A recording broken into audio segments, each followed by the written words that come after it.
देखिए भैया, ये एक ओवरी है कि ये ओवरी है। ओवरी में जो ओवम बनता है, जो ओवम बनता है ना, एक मंथ इधर बनेगा तो अगले मंथ इधर बनेगा। तो ओवरी में जो ओवम होता है वो वेट करता है कि स्पर्म यहाँ आ रहा है कि नहीं आ रहा है। ये 14 साल, 13 से 14 साल पे ओवरी में ओवम बनना चालू हो जाता है।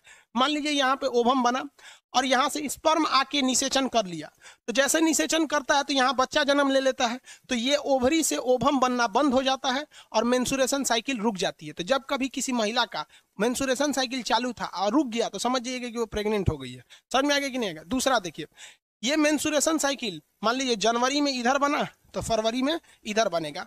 समझ में आ रहा है कि नहीं आएगा? ये 30 दिन पे नहीं होता, 28 दिन की सर्किल होती है यहाँ पर। तो जनवरी में इधर बना और यहाँ से कोई स्पर्म नहीं आया, मान लीजिए महिला की शादी ब्याह नहीं हुई थी या फिर उसने कोई सेक्सुअल रिलेशन नहीं बनाया था, तो यहाँ से कोई भी स्पर्म नहीं गया। तब ये 28 दिन बाद ये क्या हो जाएगा? खराब हो जाएगा। तो ये यहाँ से ये खराब हो जाएगा ना, तो ये पीरियड्स के रास्ते, वेजाइना के रास्ते बाहर चला जाएगा, तो ये पूरा खराब होके चला जाता है। तो जो डिस्ट्रॉयड ओवम होते हैं, बर्बाद हुए ओवम होते हैं, वो एक साथ बाहर चले जाते हैं, जिस वजह से किसी महिलाओं को दर्द होता है, पता नहीं क्या क्या हो। अब वो महिलाएं जानेंगी, डॉक्टर समझता है। तो ये दर्द होता है और ये चला जाता है, तो इसी को कहते हैं पीरियड। तो ये पीरियड यहाँ हो जाता है। तो पीरियड एक ही बार में नहीं जाता है, ये इसका टाइमिंग जो होता है पीरियड का, 1 दिन से 7 दिन लग जाते हैं। ऑन एन एवरेज 4 दिन लग जाता है कि पूरे ओवम को शरीर से बाहर होने में। तो ये लगभग लगभग इसका टाइमिंग जो है कम से कम 1 दिन और ज्यादा से ज्यादा 7 दिन होता है। तो ये इधर चलाएगा, उसके बाद ये धीरे धीरे बनना चालू होगा। धीरे धीरे क्या होगा? बनना चालू होगा। तो ध्यान दीजिए, सेफ पीरियड किसे कहा जाता है? मेंसुरेशन साइकिल जो होता है पीरियड, तो पीरियड आने के 1 हफ्ता पहले, मान लीजिए किसी महिला का पीरियड 10 तारीख को आने, तारीख से क्या मतलब है, किसी का पीरियड आने वाला है, तो पीरियड आने के 1 हफ्ता पहले ये वाला सारा चीज खराब हो गया है। अब क्या हो चुके हैं? अब खराब हो गया। अब वहां स्पर्म जाएगा भी तो वो खत्म हो जाएगा, क्योंकि इसका लाइफ स्पैन खत्म हो जाएगा। अब वो धीरे धीरे बाहर आएगा, 1 दिन में तो आएगा नहीं।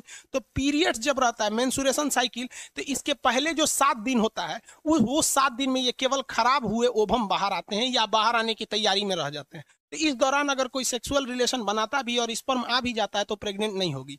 और पीरियड आ गया तो पीरियड आने के बाद भी ये तुरंत बन नहीं जाते हैं, ये धीरे धीरे बनते हैं। और 7 दिन जब हो जाता है तब ये आते हैं फॉलोपियन ट्यूब में। यानी पीरियड्स के 7 दिन पहले और 7 दिन के बाद का जो टाइमिंग होता है उसे सेफ जोन माना जाता है।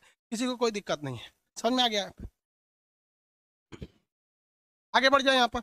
अब देखिए, ये मेंसुरेशन साइकिल को कंट्रोल भी किया जा सकता है दवा से। जैसे मान लीजिए कोई महिला है, उसका दौड़ है, ठीक है, कोई दौड़ है, बिहार पुलिस या इंस्पेक्टर या दिल्ली पुलिस, किसी चीज का दौड़ है, और जिस दिन उसका दौड़ है, मान लीजिए 10 तारीख को दौड़ है और ससुरा 10 तारीख को उसका पीरियड आ जाएगा, तो दौड़ में पास ही नहीं हो पाएगी, क्योंकि महिलाओं को ये दर्द करता है। तो उसमें कुछ दवाएं आती हैं, अब ये महिलाएं जानती होंगी, या मेडिकल स्टोर पे इजीली मिलती है दवाइयाँ। उस दवा को खा लेने से ना पीरियड का डेट 10 दिन आगे चला जाता है। तो 10 तारीख से वो कहाँ भेज देगा? 20 तारीख में आराम से दौड़ निकल जाएगा। अब कुछ महिलाओं को ये पता ही नहीं रहता है, तो बेचारी दौड़ छोड़ देती हैं सर। कभी मान लीजिए घर में कोई फंक्शन हो गया, कोई घर में मान लीजिए कभी यज्ञ वगैरह हो रहा है, दुर्गा पूजा, नवरात्रि में देखिए अशुभ माना जाता है मेंसुरेशन साइकिल को, तो दवा खा लेने से वो आगे चला जाता है। आई होप आप इसको समझे होंगे। रिप्रोडक्टिव सिस्टम समाप्त हो गया।